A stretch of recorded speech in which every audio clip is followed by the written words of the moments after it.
अस्सलाम वालेकुम। उम्मीद करता हूँ आप लोग सब खैरियत से होंगे। आज की वीडियो में हम सीखेंगे कि सैलरी की रिटर्न कैसे सबमिट होती है, चाहे वो गवर्नमेंट एम्प्लॉय की हो चाहे प्राइवेट एम्प्लॉय की हो।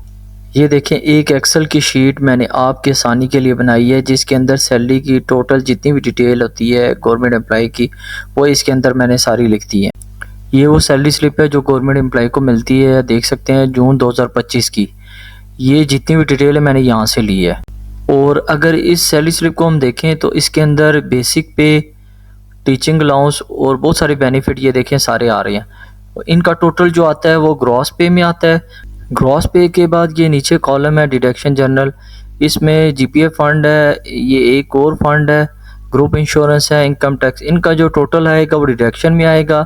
उसके बाद फिर जो ये नेट पे है, नेट पे कैसे आती है, ग्रॉस पे में से डिडक्शन माइनस करके ये नेट पे जो आपके अकाउंट में आती है। फिर आप आ जाएँ प्राइवेट एम्प्लॉय पे। प्राइवेट एम्प्लॉय को भी सैलरी स्लिप ही मिलती है, थोड़ी चेंज होती है, लेकिन वो सैलरी स्लिप के साथ साथ अगर वो अपने एम्प्लॉयर से मांगते हैं कि जी मुझे सैलरी टैक्स डिडक्शन सर्टिफिकेट दे दें, वो इस तरह का होगा। इसके अंदर आप ये देखें, ये टैक्स कटा हुआ है, ये टोटल सैलरी, ये मैंने किसी प्राइवेट एम्प्लॉय हैं उनका उठाया है, ठीक है। ये सारी चीज़ें देखने के बाद अब हम आएंगे अपने आईआरएस पोर्टल पे, यहाँ से लॉगिन करेंगे। लॉगिन करने के बाद यहाँ से हम जाएंगे ये नॉर्मल रिटर्न, इसमें सारी आ जाती हैं, बिज़नेस की भी आ जाती हैं, आपकी सैलरी की भी आ जाती हैं। ये देखें ना, इंडिविजुअली नीचे लिखा आ रहा है, लिंक आ रहा है आपके सामने ना, इंडिविजुअल एओपी कंपनी की। तो हम इस पर क्लिक करेंगे। उसके बाद ये 2025 टैक्स पीरियड लिखा होगा, इस पर हम क्लिक करेंगे, कंटिन्यू करेंगे। और ये देखिएगा, ये अब इन्होंने नया वीआर ने ओपन कर दिया सिस्टम के भी, आपने इन चीज़ों को फॉलो करना है। तो आपने यहाँ पे ये बस आपने इसको यस कर देना है, कंटिन्यू करेंगे। कंटिन्यू करने के बाद आप देखेंगे ये वाली शीट ओपन होगी है, यहाँ पे भी हम नीचे आएंगे, यस करेंगे और एक्सेप्ट एंड कंटिन्यू। ये विंडो ओपन हो जाएगी आपके पास। इसमें सबसे पहले आप देखेंगे एम्प्लॉयमेंट के अंदर सैलरी हम यहाँ पे डालेंगे, ठीक है। उसके बाद फिर जो टैक्स हमारा डिडक्ट हुआ है हमारी सैलरी के ऊपर, एडजस्टेबल टैक्स, वो हम यहाँ पे डालेंगे, ठीक है। इसके बाद जब आप सैलरी का यहाँ पे टैक्स डालेंगे एडजस्टेबल टैक्स में, तो उसके बाद आप नीचे आएँ, देखें यहाँ पे सेल फ़ोन का टैक्स भी आप डाल सकते हैं, प्लस का निशान है, इसको आप ओपन करेंगे, यहाँ आप अपना नंबर देंगे, ठीक है, यहाँ पे सबमिट करेंगे। आपने सैलरी का टैक्स जितना काटा हुआ है आपकी सैलरी पे वो लिख देना है। उसके बाद सेल फ़ोन का डाल देना है, और बाकी जितने भी ये यहाँ पे अगर आपका कोई टैक्स और भी कटा हुआ है तो वो भी आप यहाँ लिख सकते हैं। उसके बाद आप आ जाएँ वेल्थ स्टेटमेंट में, यहाँ पे पर्सनल एक्सपेंस है, ठीक है।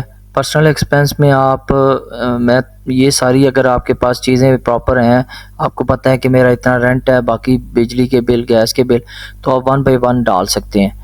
वरना आप ये अदर एक्सपेंसेस में, हम मोस्टली यही डालते हैं, अदर एक्सपेंसेस में हम टोटल करके डाल देते हैं। उसके बाद हम आएंगे पर्सनल एसेट में। पर्सनल एसेट में आप प्रॉपर्टी की अपनी डिटेल डाल सकते हैं यहाँ पे, ठीक है। डिटेल डालने के बाद इसको सबमिट करें। नीचे आ जाएं तो यहाँ पे अकाउंट नंबर आपने डालना है अपना, जो बैंक अकाउंट है, आईबीएन लिख दें, अकाउंट नंबर लिख दें, बैंक लिख दें नीचे, इसको भी सबमिट कर देना आपने, ठीक है। उसके बाद आप नीचे आएँ तो गाड़ी की डिटेल भी आप डाल सकते हैं, ये भी आपका एसेट है। यहाँ पे रजिस्ट्रेशन नंबर लिखेंगे, उसकी डिटेल डाल दें, सबमिट कर दें, वो यहाँ पे शो हो जाएंगी, ठीक है। फिर आप आ जाएँ रिकनसाइल में। रिकनसाइल में आने के बाद ये देखें net asset previous year, net asset previous year और नेट एसेट करंट ईयर, ये क्या चीज़ होती है। अगर तो आप अपनी रिटर्न फर्स्ट टाइम कर रहे हैं तो आपने इस चीज़ का ध्यान रखना है कि आपने जब प्रीवियस ईयर की अमाउंट डालनी है वो डालनी है अमाउंट जो आप जस्टिफाई कर सकें। और अगर आपकी रिटर्न रेगुलर जा रही है तो फिर जो ऑटो फिगर आ रही होती है उसी को आपने लेके चलना है। अब हम चीज़ों को 1 बाय 1 पुट करेंगे। सबसे पहले हम सैलरी डालेंगे। सैलरी हम अपनी एक्सेल शीट से उठाएंगे, यहाँ पे ये देखें 14,36,000, इसको उठाएंगे और यहाँ पे इसको पुट कर देंगे और कैलकुलेट करेंगे। फिर उसके बाद हम टैक्स चार्जेबल में जाएंगे और नीचे एडजस्टेबल टैक्स में यहाँ पे हमारा जो सैलरी पे टैक्स कटा हुआ है वो उठाएंगे, ये एक्सेल की शीट से 65,000, यहाँ पे इसको पुट कर देंगे। और कैलकुलेट कर देंगे। फिर आप नीचे आ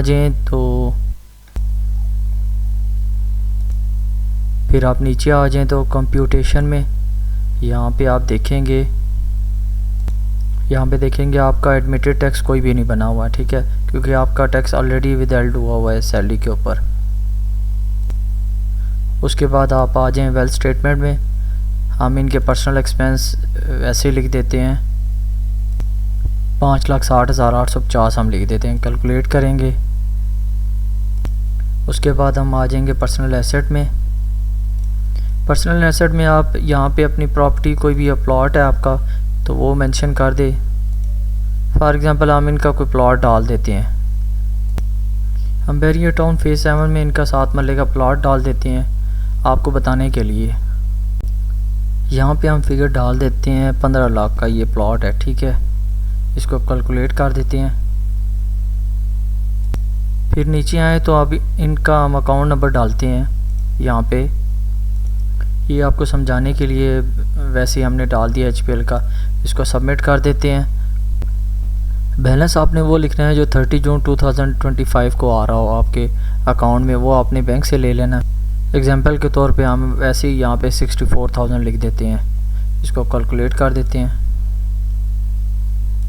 उसके बाद हम इनकी कोई मोटर व्हीकल भी डाल देते हैं, आपको समझाने के लिए मैं डाल रहा हूँ। सबमिट करेंगे, यहाँ पे इसकी फिगर डाल देते हैं, 4 लाख लिख देते हैं, कैलकुलेट कर देते हैं इसको। अब हम इनकी दोबारा से सैलरी स्लिप पे आ जाएंगे। सैलरी स्लिप ये जून 2025 की आ रही है। इसके अंदर हमने 2 चीज़ें देखनी है, एक GPF बैलेंस जो आ रहा है 3,35,000, इसको कहाँ पुट करना है, और दूसरा ये डिडक्शन लोन एंड एडवांसेस के नीचे ये बैलेंस आ रहा है 7,54,000, इसको कैसे हमने पुट करना है रिटर्न के अंदर। सबसे पहले हम यहाँ पे एनी अदर एसेट के ऊपर यहाँ पे प्लस का निशान है, यहाँ पे हम लिखेंगे GPF फंड, ठीक है, इसको सबमिट करेंगे। यहाँ से 3,35,964 ये फिगर वहाँ पे पुट करें, इसको कैलकुलेट कर देंगे। उसके बाद दूसरी फिगर है ये जो लोन हमने लिया हुआ है 7,54,885, इसको कहाँ पुट करेंगे वो मैं बताता हूँ आपको। दोबारा से इस रिटर्न में आ गए हम, ये हमारा लोन है तो लोन में हम इसको पुट करेंगे। ये देखें यहाँ पे लाइबिलिटी है तो ये देखें लोन लिखा हुआ है, मॉर्गेज है, क्रेडिट है, डिपॉजिट है, ये जो भी आपने लोन लिया हुआ है। ये देखें हमने GPF लोन लिख दिया है, ठीक है, नीचे भी लोन लिख दिया है, इसको सबमिट किया है। फिगर यहाँ से ले लेते हैं 7,54,885, ये हम रिटर्न के अंदर पुट कर देंगे इसको। उसके बाद कैलकुलेट कर देंगे। उसके बाद आ जाएं आप रिकनसाइल, ठीक है, रिकनसाइल में आपने लिखना है income declared as per return में, इसके सामने हमने वो लिखना है जो सैलरी हमारी आई हुई है।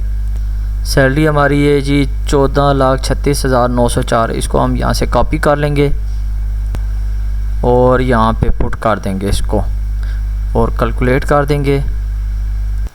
उसके बाद आप नीचे आएँ, देखें ये अनरिकनसाइल्ड अमाउंट आ रही होती है। सबसे बड़ा मसला ये होता है, हम इसको कैसे सेट करेंगे अभी मैं आपको बताता हूँ।